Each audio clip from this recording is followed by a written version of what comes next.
Welcome to In the Mix. I'm Dina Deleasa-Gonsar, and we have a great show lined up for you today.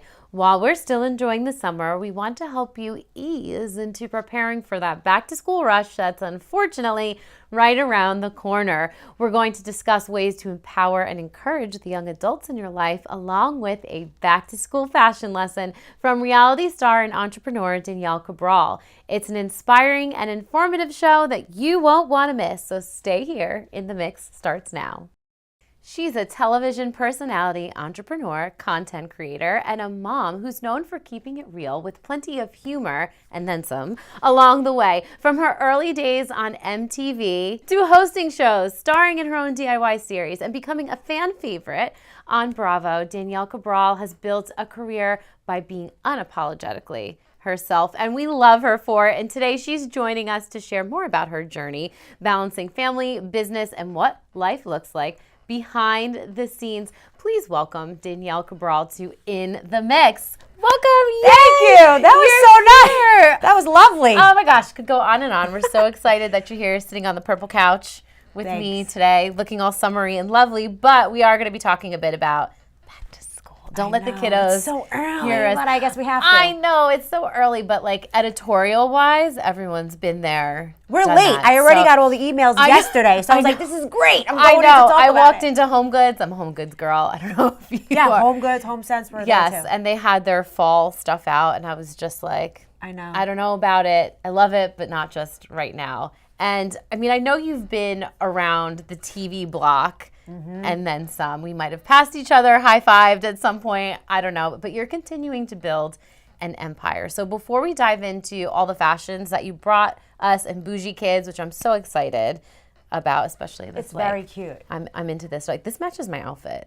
We're going to go with this. It actually does. Look at that. Forget the kid. Forget this is for mama. Yeah. That's why I started it, actually. But really, we're going to get into all that. So I want to know, what is your driving force? Because you are a force and you do have a drive. I've gotten to watch you a little bit over the years and friendly on social media, and I really admire the way you just keep not just putting one foot in front of the other, but you're like, you're running. You never shelve your dreams. How do you do it? Well, see, everything that you read in the beginning of that segment, it doesn't even compare to what I feel in my head is my end goal. Wow. So I haven't reached it yet, and I can't stop until it says, please welcome Emmy Award winner Danielle Cabral. And you heard it here first. We're going to do it, and she's going to bring that Emmy into the studio, and we're going to do confetti, glitter cannons, all the things. And then probably after the Emmy, it's going to be the Academy Award, and it's not going to stop. But I love that. I haven't reached. But I believe that you will, because there's certain people that just have that spark and that drive, and you're just like, I don't know how she's going to do it, but she's going to do that. And it's hard to believe in yourself. Oh God. That way.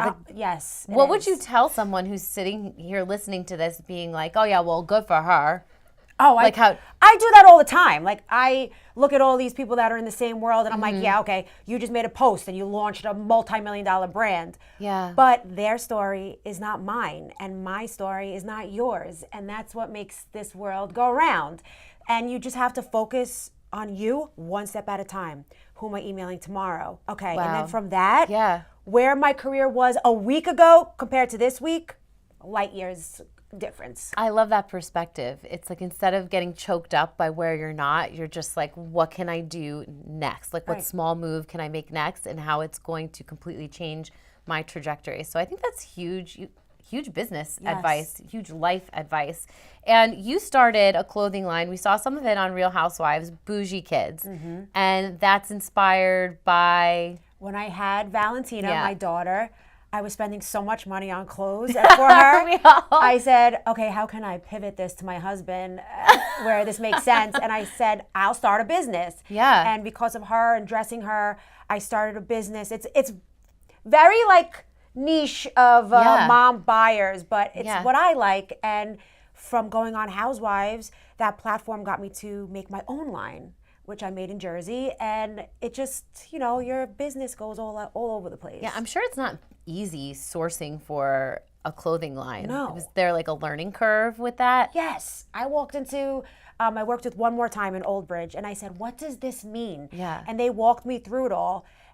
But in any business, you just have to know the person you're dealing with, they eat and breathe the same as you, and they're a person. So no matter what their title is, they go home and live the same life you do. So nobody is more powerful than me. Nobody is, I can't ask the question. Right. I asked the question, and then I just learned along the way. And so what would you say is the style of Bougie Kids? Like, how would you describe it to somebody?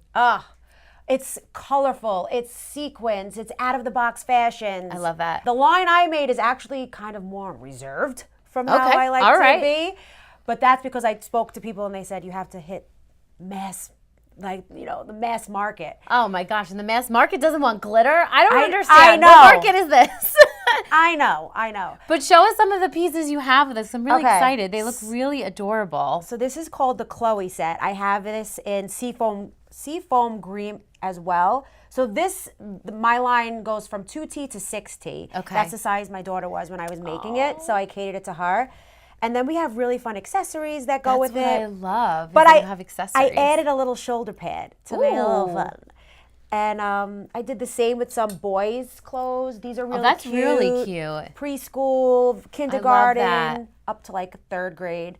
Yeah, like sets, because moms, when they're picking outfits, if they have everything all in one, the top, the bottom, it makes our life so much easier. 100%. I love a set much more than trying to like search for the size of pants and then search for the shirt. Yes. I don't have time for that. I've got a screaming kid with me who like wants to get out of the store. So set. Yes. And I'm done. Exactly. And I love that. So now, did your kids ever give you pushback with their clothes? Because when I have a daughter, she's 9 now. Dressing her, it's like World War III every time we do it. It's a nightmare. It's scary. It's an absolute nightmare. We went to the Moana premiere the other day, and I saw that. Awesome. And I said, I know this is the last event she'll ever let me dress her in, but I put her in a tutu. It was beautiful. It was. And I think it was the last time, because she is a nightmare now. I know. They have their own personality, their own thoughts, but at the same time, I'm like, you don't know what you're walking out looking like, though. Mommy does. You know what? That's why you pick and choose your battles.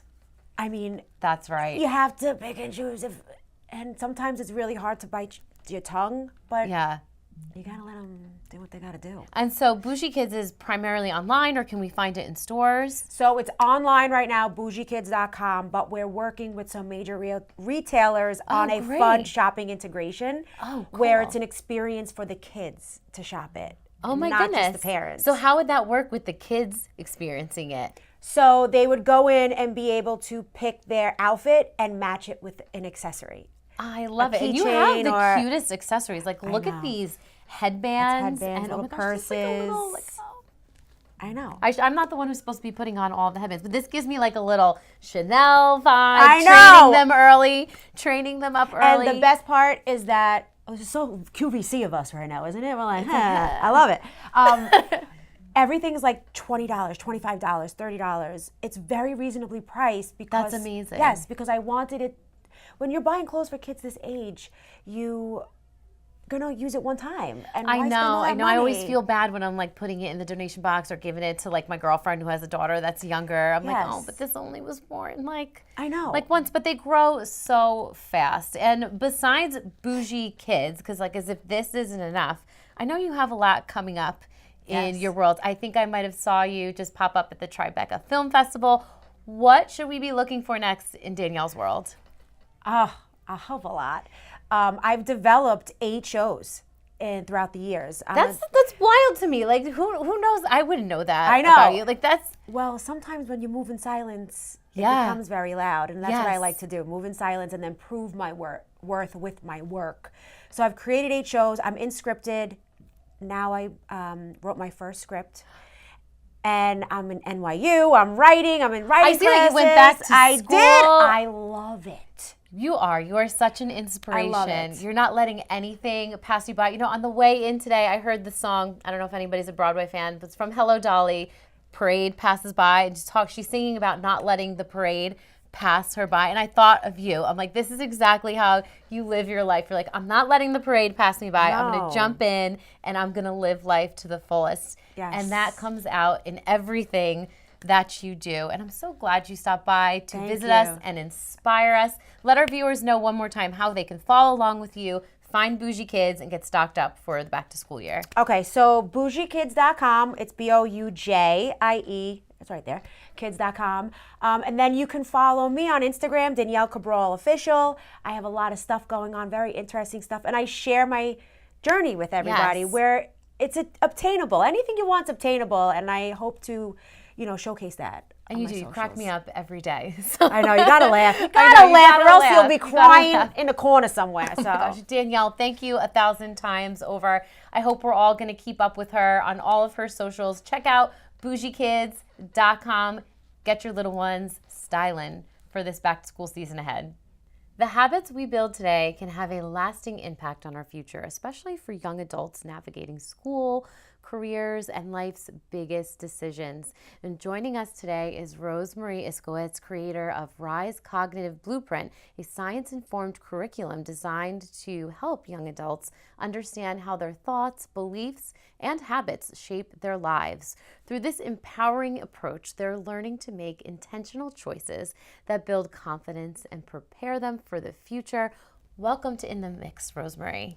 Hello, it's so great to be here. Yeah, we're so happy that you stopped by, especially since we're talking a lot about back to school, and that's on our minds. And I know a lot of the times with back to school, people are thinking backpacks, different sales, things like that, lunchbox ideas, but you want us to remember our young adults and what they're going through. And I'm wondering, what has given you a particular heart for this population? Exactly. Young adults, it's a little bit of a different ball game for them.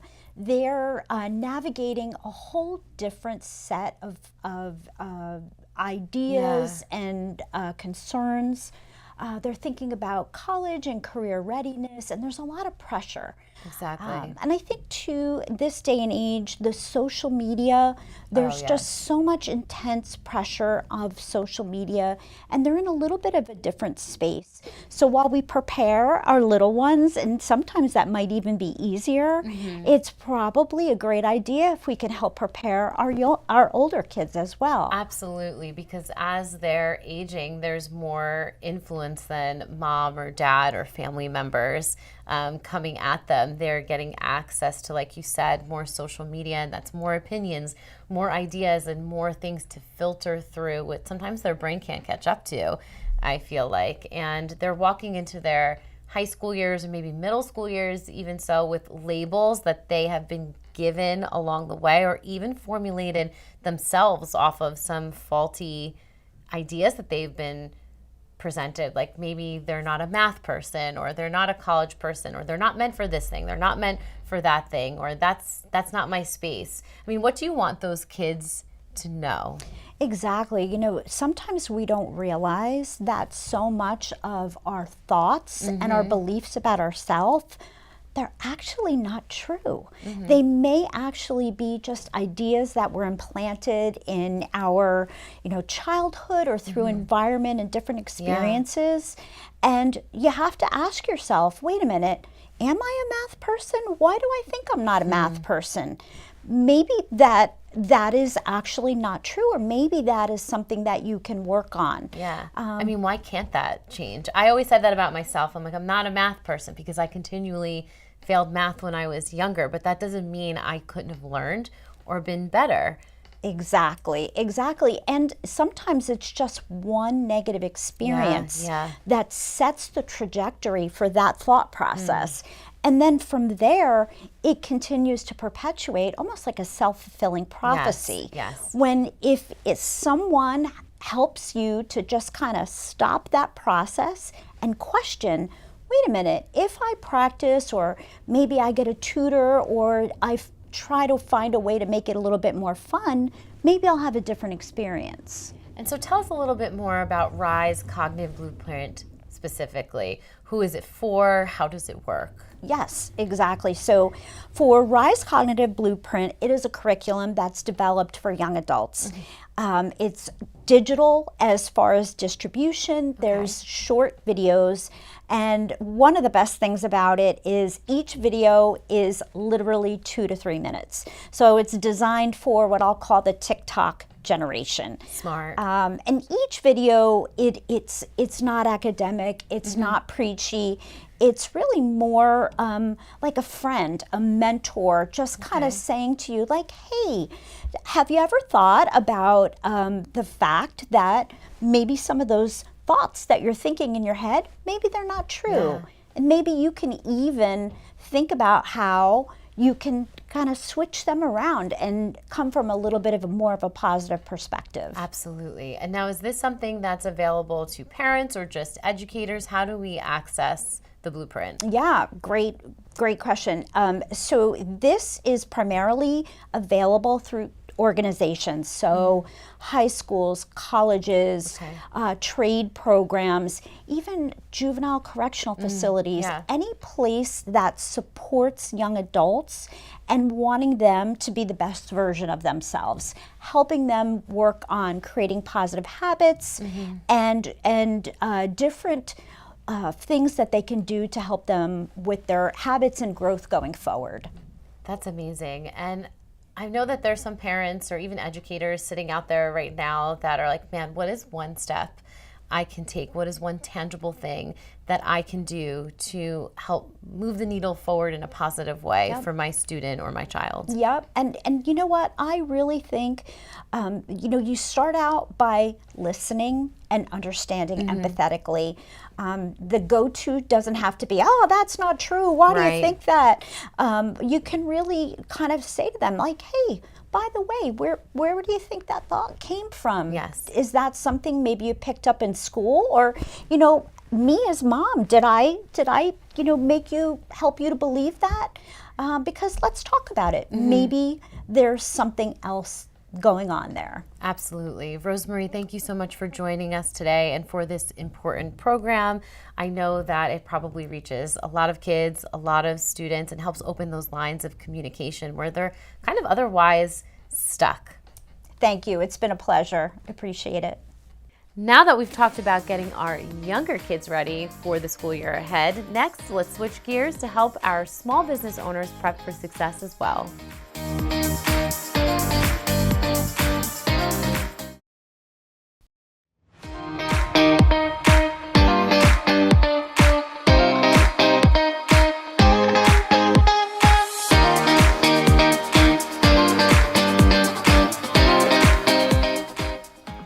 Independent retailers and neighborhood stores are the heart of so many communities, and today's guest is helping them thrive in an ever-changing marketplace. Please welcome Elie Katz, President and CEO of National Retail Solutions, with a point-of-sale and payment ecosystem serving more than 30,000 independent retailers and bodegas across the country. NRS is making it easier for small businesses to succeed while helping communities access products and services they need close to home. Welcome, Elie. Thank you for being with us today.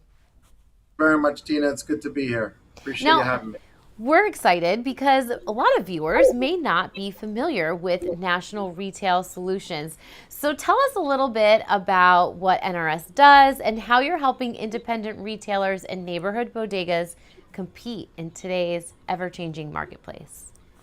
So I tell you, we started National Retail Solutions specifically to help these independents. People take it for granted. You go into the chain stores and everything is well laid out. The pricing and the products. And truth be told is these small independents, or the mom and pops as they're known, or the corner groceries, the bodegas, they don't have planograms, what they call them, or they don't have back office marketers or people to help them. So we created a very robust but very easy to use point of sale system that's powerful and helps these independent stores manage their business more efficiently, effectively, and not just compete, but level the playing field. That's great, because small businesses so often are places where people meet, or they've been in a community for so many years that it kind of becomes like the lifeline of the community, and they're important. So what are some of the biggest challenges that local retailers are facing today? We see a lot of opening and closing, and sometimes we wonder, how is this happening to our favorite store? So how is the technology helping them overcome those challenges? So I will tell you that that's actually one of the more painful part of my job is seeing the opening and closing of these stores. That's why we have our point of sale register. That's why it's so affordable. In fact, we just launched something interesting, and I'll tell you about it a little later on, where we actually give a forum to these stores to be able to sell or buy a store, because we don't want them to close. You know, we've got, as you mentioned in the beginning of the segment, we've got over 35,000 point of sale stores out there, coast to coast. Over 35,000 stores are using our point of sale and running their business. We're in every single state, including Montana and Hawaii. And I go to Hawaii once a year to go visit some of the stores, and I write it off as a business expense. I love it. What a great idea. I mean, many people don't realize how much goes on behind the scenes when they make a purchase. We kind of just walk up to the register. You walk into the store that's open, and you take. But the common denominator amongst every one of these store owners, the 35, is they're all entrepreneurs. They all risked everything to live the American dream, sacrifice to help feed their family, and that's what they've done. So they're all different types of people from all different backgrounds, races, religions, colors, walks of life, but they all, like I said, took their own personal money and took a risk. Yes. And it's so hard, especially now with online everything. Yes. And especially now with well-funded, companies that, brick and mortar companies that that have, marketing budgets and everything else. It's so hard to compete. I tell everybody, and this is a New Jersey store. I live in Teaneck, 6 square miles. We've got 3 CVS's, 2 Walgreens, 3 7-Elevens, and a supermarket. How do you think a small independent convenience store is going to be able to compete against all of that? It's hard to. And in fact, one of them just closed in Teaneck, a bodega. Oh, I hate hearing that. And you mentioned that with the new online shopping trend, it's impacted retailers. So as we're looking ahead, are there any other trends you are seeing in retail? And what advice would you give those small business owners who want to continue growing and serving their community successful? The advice that I give is embrace technology. Don't be afraid of it. And when I started National Retail Solutions, I was actually told that that I'm wasting the company's money and I'm wasting my time because these merchants don't want technology. And I guess 10 years later and over 35,000 stores, somebody was wrong. But with that said, not everybody takes advantage of all the wonderful tools that we provide them, from the loyalty program, a rewards program, an inventory program. And also you mentioned credit card processing. It's not just enough to run your business efficiently. If you're getting ripped off by your credit card processing, it's almost like having a hole in the boat. So that's why we came out with NRS Pay, which is credit card processing that's a clean rate, no surprises, no cancellation fee, free equipment, and no long-term contract. So we always say that if you don't feel like you're saving money with NRS Pay credit card processing, put it in the box, send it back, and what did you lose? Remember, there's 33 million small businesses in the U.S. We're really the backbone of this country. Absolutely. And it's important that we have the right tools. That's true. And Elie, I want everyone to know how they can find National Retail Solutions and how they can reach out to find out more about you and get access to these amazing solutions and products to help our smaller independent businesses. NRSplus.com. I say to any small business, medium-sized business, even larger businesses, we have amazing tools. Go to NRSplus.com. That's NRSplus.com, or call 833-289-2767, and they can get any information that they wanted about. And also, if you're looking to start a business, if you already have a business, or even if you want us to audit one of your credit card statements to see if you're getting ripped off, go to NRSplus.com to see how you could be more successful with your business. This is awesome, Elie. Thank you so much for joining us and sharing how National of course. We'll welcome you back again, too. I put in a little personal note that I was impressed with. I believe you have a cookbook, right? I do. I do have a cookbook. So one of the things that we do on social media here is we have something called Cooking with Toby. We have an amazing cook that we do segments. And we show different items that you could buy at your local convenience store or your local bodega or tienda. I love that. Yeah. All right. So I guess we're going to have to cook up something together. Is that what we're saying here? You heard it here first. It sounds like I have a guest cook coming to my Cooking with Toby show. Oh, I love that. We're definitely going to get that in the works. I guess you're going to have to come here for a cooking segment then. It's not just the credit cards. It's not just the bank statements. You cook, you do it all. You do it all. Absolutely. I love it. Thank you so much for visiting us, Elie. We had a great time, and we appreciate all the time and work you're doing to support small businesses across the country. Honestly, I appreciate the work that you're doing by getting out the information to help these small businesses, because there's so much noise and advert clutter and people don't know where to turn. Now they know. nrsplus.com. Absolutely.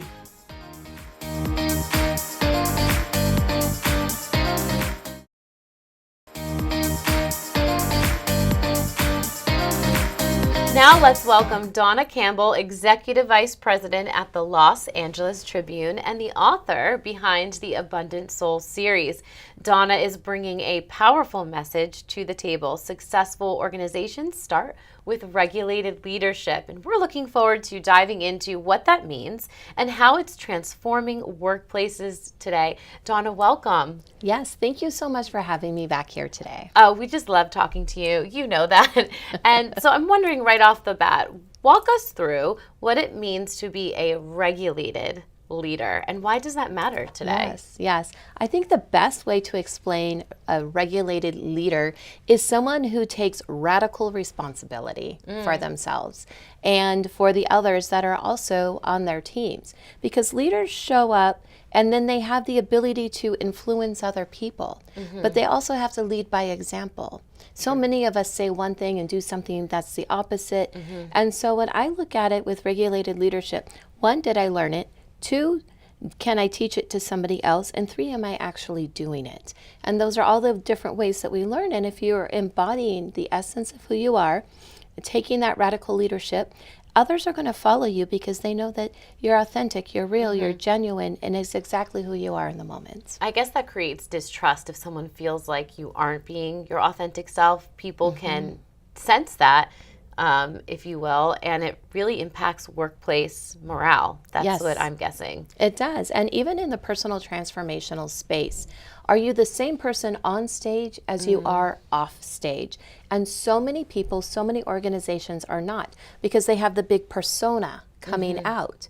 But I'm exactly who I am every single day, whether I'm on a stage, a platform like this, or I'm, sitting at a restaurant, I'm the same person. I don't have that persona on stage or off stage, and that's part of that regulated leadership, because people see you, they always know who you are, you're always showing up authentic, and they're going to go, yeah, I want more of that. And that's interesting because in the age of social media, there are so many more platforms nowadays. And is it fair to say that everything hinges on the feeling that the leader gives off? It's like do or die and it trickles down? Absolutely, absolutely. And there's a complete subconscious part with it as well. So whatever's going on inside of you, maybe you've had trauma you haven't cleared, maybe you have a physical level dis-ease that's inside. If you're leading an organization energetically, it flows through to the organization. See, we're only consciously aware of about 10%.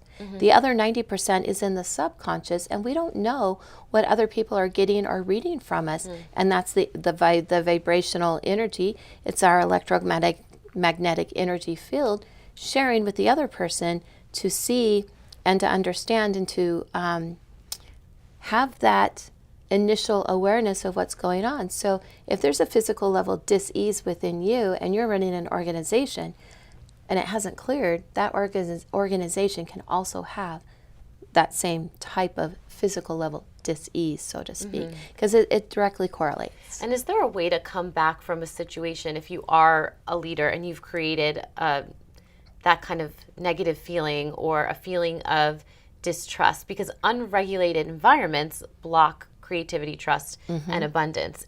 If that happens, is there a way to still save things? Yes, absolutely. There's some simple processes. One is that self-awareness. You can actually stop, take a look, see how you feel on the inside, because our feelings have vibrational components to it. And if you're in that distrust or scarcity or lack or disappointment type of energy, That's what's going into the organization. So stop yourself and say, how can I have this better?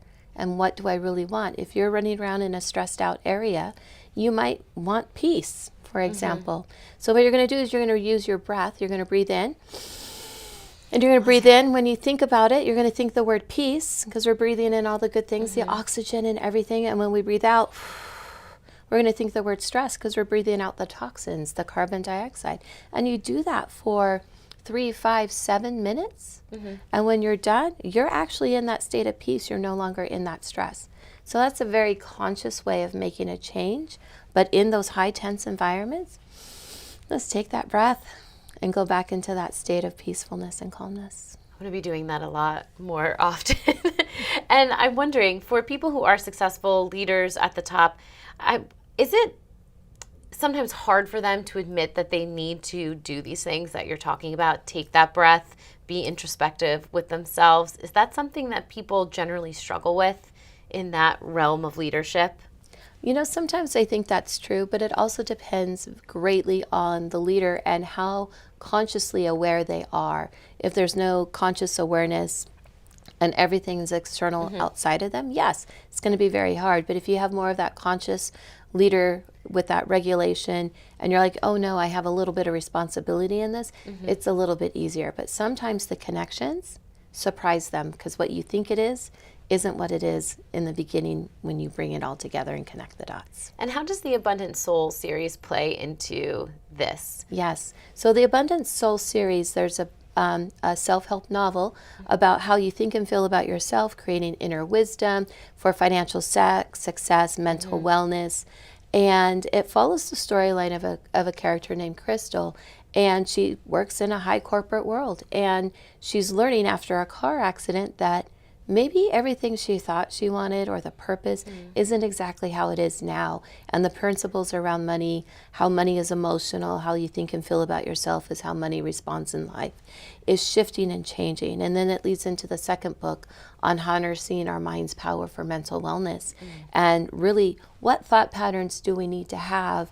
What consciousness do we need to have the ability to make those changes in the world and be better? And she goes through her own metamorphosis, and the other characters, the family, like, okay, now you're crazy, but you're not. You're just going through your transformation to become the next better version of you. That is such an impactful message. And I know that you are a speaker, a leader yourself, an author, a filmmaker. We could go on and on. Yes. Where can our viewers find more about the series and your work? Yes, the easiest way, of course, is just go to bettercalldawna.com and connect with us on social media, and you'll see everything there. Dawna, it's been a pleasure having you. Thank you for breaking down the power of regulated leadership and offering such a thoughtful way to approach your time in the workplace and beyond. Thank you so much for having me. It's been a pleasure. We've had a great time today setting the stage for back to school here on In the Mix. We hope that you have plans to enjoy the rest of the summer while slowly setting yourself up for back to school success. Join us next time on In the Mix for more inspiring stories and ideas for the season ahead.